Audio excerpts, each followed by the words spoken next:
Hello friends, welcome back to my channel Learn Easy. Today we will cover important topics of the chapter Properties of Water. In this video, we will identify different properties of water based on observations. We will also classify materials based on solubility in water and classify objects that float and sink in water. Friends अगर आपको मेरी video अच्छी लगे तो please इसे जरूर like करें and share करें अपने फ्रेंड्स के साथ। जिन्होंने मेरे चैनल को अभी तक सब्सक्राइब नहीं करा है please press the bell icon to subscribe to my channel for more updates. Let us begin with the first topic as properties of matter. Water Water is most important thing for us. It is used for drinking, bathing, cleaning and cooking and many other purposes. Plants and animals and humans cannot stay alive without water. जैसा कि आप सब जानते हैं, without water there is no life. Water is very precious of all the liquids. अगर water नहीं होता तो अर्थ पे लाइफ एग्जिस्ट नहीं करती. Now, almost 3/4 of the earth's surface is covered with water. But still, in today's scenario, we still face shortage of water. जबकि हमारी अर्थ में 3/4 कॉम्पोजिशन वाटर की है, फिर भी हमारे अर्थ पे पानी की कमी महसूस होती है. क्यों होती है? This is because most of the water is in oceans. ज्यादा से ज्यादा पानी ओशंस में है और ओशन का वाटर सॉल्टी होता है, जिससे हम ना ही इरिगेशन में यूज करते हैं, that is neither farmers can use in their land nor we can use for the purpose of drinking, क्योंकि हम सॉल्टी वाटर नहीं पी सकते, ना ही हम क्रॉप्स को सॉल्टी वाटर दे सकते. सो जबकि 3/4 पानी ओशंस में है, ज्यादा से ज्यादा बहुत ही कम पानी की मात्रा हमारे लिए बचती है as a fresh water. So we should all conserve this fresh water and use the fresh water very judicially. As you can see on your screen that over 68% of fresh water on the earth is trapped in glaciers. अब मैंने अभी आपको बताया हमारे पास बहुत ही कम मात्रा में fresh water है, जिसमें से 68% तो कहाँ ट्रैप हो गया? ग्लेशियर्स में ब्लॉक हो गया. बस 3% वाटर हमें मिलता है as for the purpose of drinking, bathing, cleaning our clothes and cooking and for other purposes. A person can only live about a week without water, ये कुछ facts हैं, and more than 25% of bottled water comes from municipal water. ठीक है? ना human body में water की क्या composition होती है, इस पिक्चर से हम ये समझेंगे. Why is water important for human beings and what is the composition of water in human beings. Water consists of 75% of your brain. It helps carry nutrients and oxygen to your cells. Water एक liquid है जिसकी help से nutrients and oxygen flow करके cells में move करते हैं. It helps to regulate our body temperature. During summers आपने देखा होगा हम बहुत ज्यादा पानी पीते हैं because we sweat a lot. Now when there is sweating there is loss of water, so water helps to even regulate the body temperature. It makes up 83% of your blood. Blood की composition में water plays a very important role. It helps to convert food to energy. Water also helps to remove waste from our body. It protects and cushions our vital organs. जो important organs होते हैं उनको vital organs बोलते हैं.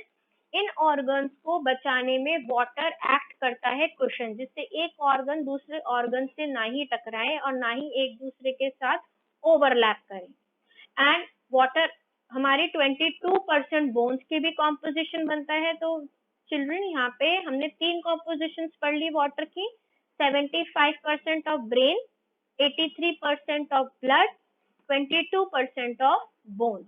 और एक और composition हमें देखने को मिल रही है with the help of picture, that is makes up 75% of muscles. And last, the importance of water is it helps your body absorb the nutrients. बढ़ते हैं uses of water पे. अभी जैसे कि मैंने आपको बताया, हम वाटर किस किस पर्पज से यूज कर सकते हैं? Bathing, laundry, drinking, washing up either the utensils और the clothes, sailing, ship sailing में water is important, teeth brushing, when we brush our teeth, water is required. So these all are some of the uses of water from our daily life. Now let us understand what are the sources of water. There are three main sources of water: rainwater, surface water and underground water. आइए इनको with the help of pictures थोड़ा detail में समझते हैं. Rainwater, it falls all over the earth. It can be stored in the tanks. जब बारिशें होती है हम रेन वाटर हार्वेस्टिंग करते हैं, जिसकी वजह से हम रेन वाटर हार्वेस्टिंग में टैंक्स में वाटर स्टोर कर सकते हैं. Surface water, it is generally found in lakes and rivers and stream. And what is underground water? It can be taken out by digging wells or boring tube wells. We get water from taps in our homes. Yes, everybody gets water from taps in their home.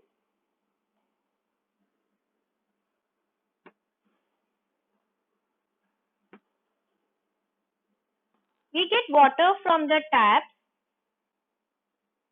Tap water is supplied to our home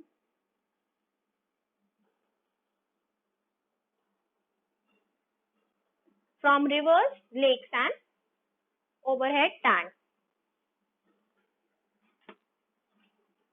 चलिए बढ़ते हैं physical properties of water. Now what are the physical properties? Physical properties मतलब water देखने में कैसा है? Water is soluble in water. Water is soluble in water. Yes. Why? Because it can dissolve many materials. That is why it is called as universal solvent. अब solvent क्या होता है ये भी मैं आपको इसी वीडियो में explain करूंगी. Without smell or taste. That means water has no smell and no taste. Colorless, odorless and tasteless. Colorless means it is transparent. It has no color. Odorless again, it is without smell or taste, and tasteless. I would like to add some more properties of water. That is, water exists in all three forms in nature. That is liquid, solid and gas. अब solid की form में water क्या होता है? Ice. Yes. And gas की form में water क्या होता है? Water vapor. The water can dissolve many things. Water is a good solvent.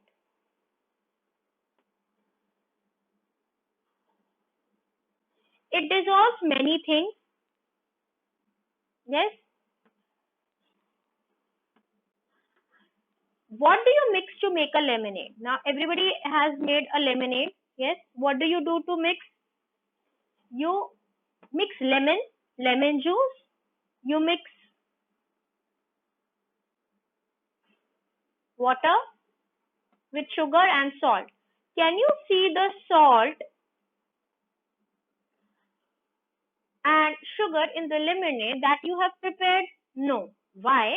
The salt and the sugar have dissolved in lemonade. The salt and sugar, since they have been dissolved, are called as soluble substances. I will repeat. This is called soluble substances. Similarly, when we mix other solids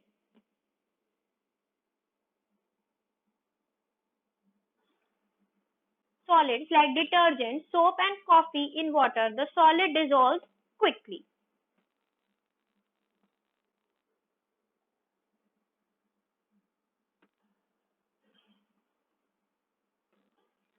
Now, on your screen, you can see that soluble and insoluble substances. Yes, you can see.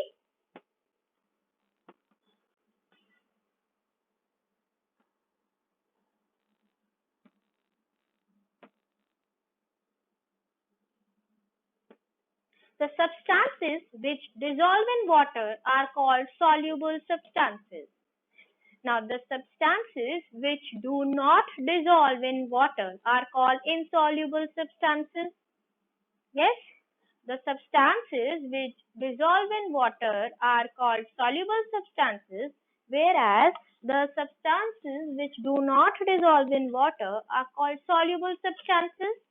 Yes, I hope आपको यहाँ पे soluble and insoluble का concept समझ आ गया है.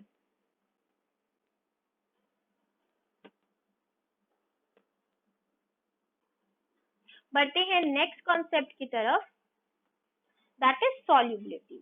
Now solubility क्या होता है? Solubility means is defined as the amount of given substances that can be dissolved in certain amount of solvent. Solubility ये मतलब ये होता है जिसमें हम एक soluble substance और insoluble है. जितना सब्सटेंस सॉल्युबल होगा, जितना वो पानी में घुल सकता है, उसको हम बोलते हैं सॉल्युबिलिटी. एंड इनसॉल्युबल मतलब वो सब्सटेंस पानी में नहीं घुल सकता. तो सॉल्युबिलिटी का मतलब है जो चीज, जैसे नमक हमें दिया हुआ पानी में डिसॉल्व करने के लिए, तो नमक की सॉल्युबिलिटी अच्छी है जिसकी वजह से सॉल्युबिलिटी उसकी इंक्रीज हो जाती है. वेयर अगर हम इनसॉल्युबल सब्सटेंसेस की बात करें, if I ask you to make a piece of wood soluble in water, which is not possible, so that means wood is not soluble in water. Now what is solution? यहाँ पे तीन topic हम पढ़ेंगे, solution, solvent and solute.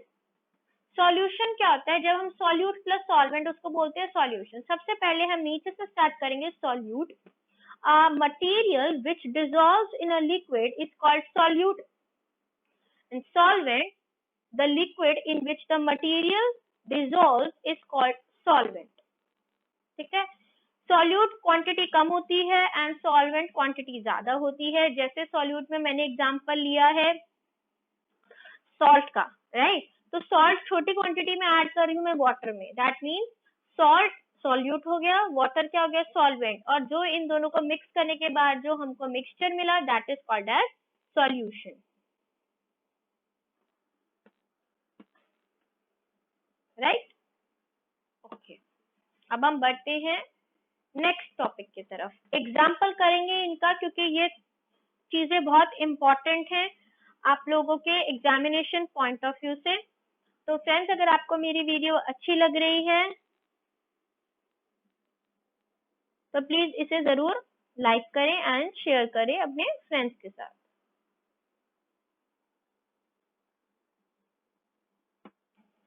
Okay, now what I have taken in a beaker, there is a solute that is sugar and the solvent is water. Now I will be dissolving sugar with the water. When it gets dissolved, I obtain a sugar solution. Yes, so it is completely soluble. So both these substances will be called as soluble substances. अगर हम बात करें sugar plus water, sugar solution बन गया. But if I dissolve sand in water, sand dissolve हो गई, मिट्टी को हम पानी में डिसॉल्व कर सकते हैं? नहीं. Why? Because there will be particles which will lie in the on the base of the beaker. So that means we will obtain no solution. That means sand and water are not soluble. They are insoluble substances. Now let us understand what are the factors that affect the making of solution. क्या क्या चीजें हमें mind में ध्यान रखनी है जब हम कोई भी सॉल्यूशन बना रहे हैं. आपकी एक्टिविटी घर पे भी करके देख सकते हैं. जब आप शुगर सॉल्यूशन बना के देखें, सॉल्ट का सॉल्यूशन बना के देखें, लेमन विद वाटर सॉल्यूशन बना के देखें, सैंड इन वाटर बना के देखें, ऑयल इन वाटर बना के देखें, you will understand that what are the factors which are responsible for making a solution. सबसे पहला पॉइंट है surface area. That means increasing surface area making smaller particle increases the rate of dissolution. अगर हमने एक चीनी के कुछ cube पानी में डाले, yes, एज एंड व्हेन अगर हम चीनी को एक ग्लास में घोलते हैं और अगर हम चीनी को एक बोल में घोलते हैं, there will be a difference. Bowl में चीनी जल्दी घुलेगी एज कंपेयर टू अगर हम उसको ग्लास में घोलते हैं. क्यों? क्योंकि उसका सरफेस एरिया बढ़ गया. और बड़ा सॉलिड होता है तो वो टाइम लेता है डिसॉल्व करने में. That means size of solute भी रिस्पॉन्सिबल हो गया. Big solids take time to dissolve और स्मॉल सॉलिड्स जल्दी डिसॉल्व हो जाते हैं. Now, second point is stirring well. Stirring the solution well, the solid particles mix thoroughly with water. जब हम उसको स्टर करते रहते कंटिन्यूसली स्पून से हम स्टर करते रहेंगे बोल में, that means it will increase the rate of dissolution. Dissolution मतलब डिसॉल्व करने की पावर इंक्रीज हो जाएगी. बात करें हम टेम्परेचर की, heating the water, solid particles mix faster in hot और warm water than in cold water. ना कोई भी चीज को अगर हम मिक्स करते हैं, आपने देखा होगा हॉट वाटर में चीजें जल्दी मिक्स होती हैं as compared to cold water. Why? Because temperature जितना उसका इंक्रीज करा, जितना उसको हीट अप कर दिया, तो सॉलिड्स जल्दी उसमें मेल्ट हो जाएंगे, शुगर जल्दी मेल्ट हो जाएगी if you heat up the water and then add sugar. I hope यहाँ पे आपको फैक्टर्स जो अफेक्ट करते हैं सॉल्यूशन के वो बिल्कुल क्लियर हो चुके हैं. Now, how does the size of the solution affect the solution? मैंने अभी आपको बताया, आप चाहे शुगर के क्यूब्स डालो या पिसी हुई चीनी डालो. अब देखिए दोनों में क्या डिफरेंस है. अगर मैंने coarse sugar and fine sugar ली है, राइट, मैं एक दो ग्लासेस में दोनों को मिक्स करती हूँ. What will I observe? अगर मैंने शुगर के क्यूब डाले एक में ग्लास में और एक में मैंने फाइन पार्टिकल्स ऑफ शुगर डाले हैं, यस, हीट करा सॉल्यूशन को, जैसे मैंने हीट करा sugar dissolves in water. Now we have received the sugar water solution. Yes. Now if you keep adding the sugar to the water, a time will come when the water dissolves no more sugar. आपने एक चम्मच चीनी डाली glass में, वो dissolve होगी, फिर आपने दूसरी चम्मच चीनी डाली, क्या पता वो भी डिसॉल्व हो गई. बट ऐसा नहीं है कि आप उसमें एन जितने मर्जी आप उसमें शुगर की स्पून डालते जाओ, पानी डिसॉल्व करते जाएगा. एक टाइम के बाद टेम्परेचर पानी का ऐसा होता है जब हम उसमें और सॉल्यूट नहीं डिसॉल्व कर सकते, राइट.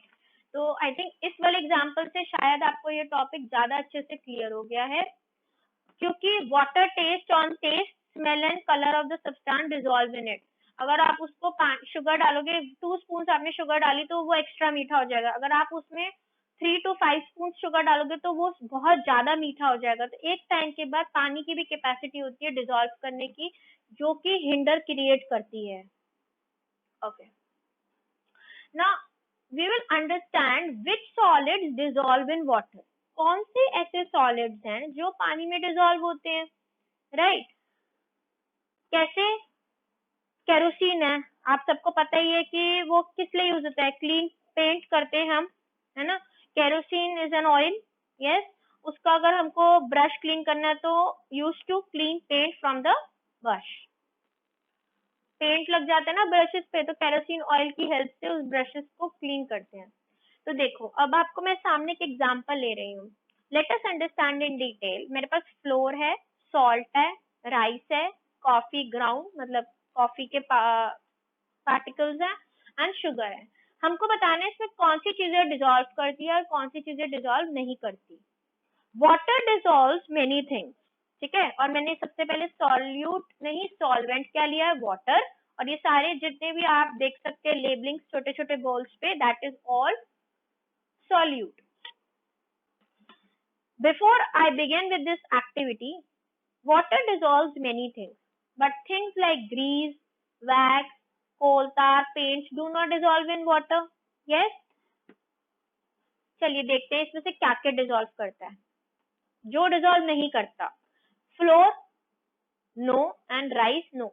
राइस क्योंकि सॉलिड है, फ्लोर भी सॉलिड है, वो डिसॉल्व नहीं करेगा. फ्लोर अगर डिसॉल्व भी करेगा तो it will not give you a colourless solution, it will give you white coloured solution, ठीक है. तो हम मानेंगे कि वो डिसॉल्व नहीं करता. Whereas salt, coffee ground and sugar, ये तीनों पानी में इजीली डिसॉल्व हो जाते हैं. यस, चलिए. Now let us understand why oil and water do not mix together. अगर हम बात करें केरोसिन ऑयल की या पेट्रोल ऑयल की, they are lighter than water. Yes, that is why they form a layer above the water. Water के ऊपर एक लेयर बना लेते हैं क्योंकि वो पानी से हल्के होते हैं तो वो ऊपर फ्लोट करते हैं, right? But kerosene and petrol can dissolve many things like coal tar, grease, wax and paints which water cannot. Water में पेट्रोल एंड केरोसिन नहीं डिसॉल्व होता, बट केरोसिन एंड पेट्रोल में wax and paints grease and coal tar, ये सब चीजें dissolve हो सकती हैं। Now acids are also powerful solvent, मतलब एसिड्स में भी बहुत चीजें हम डिसॉल्व कर सकते हैं। आप स्क्रीन पे देख सकते हैं, when we are using acid we are wearing a proper gloves with the proper precautions because acids are very harmful to be handled naked hands. So some acids also can dissolve even gold and silver.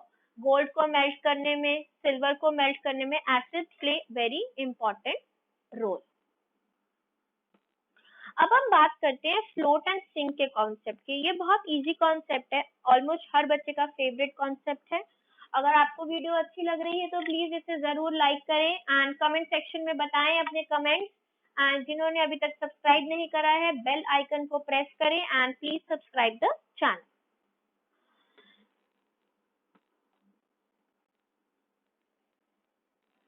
Some of the objects float while some others sink. This happens because light objects less dense than water float and more dense and heavy objects sink. इसका मतलब है जो object wait में heavy होगा और dense ज्यादा होगा वो सिंक कर जाएगा पानी के अंदर या किसी भी लिक्विड के अंदर, और जो ऑब्जेक्ट लाइट होगा वेट में और लेस डेंस होगा वो फ्लोट करेगा। The shape of an object can also determine if it sinks or floats. A ball of clay sinks water right away. एक हम छोटी सी अगर क्ले की बॉल लेते हैं, ठीक है, पानी में डालेंगे वो हेवियर देन वाटर होगी तो इसलिए वो सिंक कर जाएगी। लेकिन मैं उसी क्ले को अगर मैं अपने हाथ से फ्लैट कर दूं and cut it in the shape of raft, it will float. So object filled with air also float. Right, जिनों में हवा होती है वो ऑब्जेक्ट्स पे फ्लोट करते हैं। जैसे आपने देखा होगा बोट में, छोटी वुडन बोट्स होती है उसमें छोटे छोटे एयर गैप्स होते हैं। Now what does float and sink mean? As you can see on your screen, float means to stay above surface of the water. Sink means to go below the surface of water. Floating का मतलब पानी के ऊपर तैरते रहेगी object, and sink का मतलब है नीचे सरफेस पानी का टच कर रही है, राइट। अब आप स्क्रीन पे देखिए मैंने क्या क्या एग्जांपल्स यूज करे थे, very easy examples. Sink and float में आर प्रेडिक्शन में सिंक को मैंने डाउनवर्ड एरो से मार्क किया है, फ्लोट को अपवर्ड एरो से मार्क करा है। नाउ पेपर क्लिप पानी में सिंक कर जाएगी because it is a solid, ऐसी बटन सिंक कर जाएगा। एक पेपर है, रोल बनाओ पानी में सिंक कर जाएगा। Metal spoon which is also heavy sink करेगा। अब फ्लोट क्या करेगा, cotton ball which is lighter, sponge, toothpick, ये सब लाइट इन वेट है, बहुत हल्की होती है। प्लास्टिक स्पून, अब आप देखो प्लास्टिक स्पून फ्लोट कर रही है whereas metal spoon sink कर रही है। Why? Because it is more dense than plastic spoon. अब आप जो पिक्चर में देख रहे हैं अपने राइट साइड पे, मैंने कुछ sinking objects and floating objects की इमेजेस बनाई हैं। I want everybody to write in the comment section what all objects you can name from the sink column and what all objects you can name from the floating column. So please comment section में जरूर बताएं कि sinking objects कौन से हैं। जैसे एक example मैं आपको यहाँ पे दे देती हूँ कॉइन का, जैसे कॉइन है सिंक करेगा तो आई हैव लेबल, तो आपको लेबलिंग करनी है। फ्लोटिंग में आप देखो ball, it is also floating on water, right? So I want everybody to find out these answers and please type your answers in the comment section. So that's all for today from your properties of water, but we will also study how should we save water in the bathroom. As you all know that हमारे पास 3% fresh water available है for our use, क्योंकि बाकी सारा salty water है। तो turn off the taps while brushing the teeth, right, पानी की wastage avoid करो। टेक शॉर्टर बाथ, ये नहीं बहुत देर तक you should take bath, you should take bath for shorter duration. Turn off the tap while applying soap, it should not be that the water is running in the bucket. Turn off the tap after every use. When you are washing your hands, you should turn off the tap. You should not leave the tap open.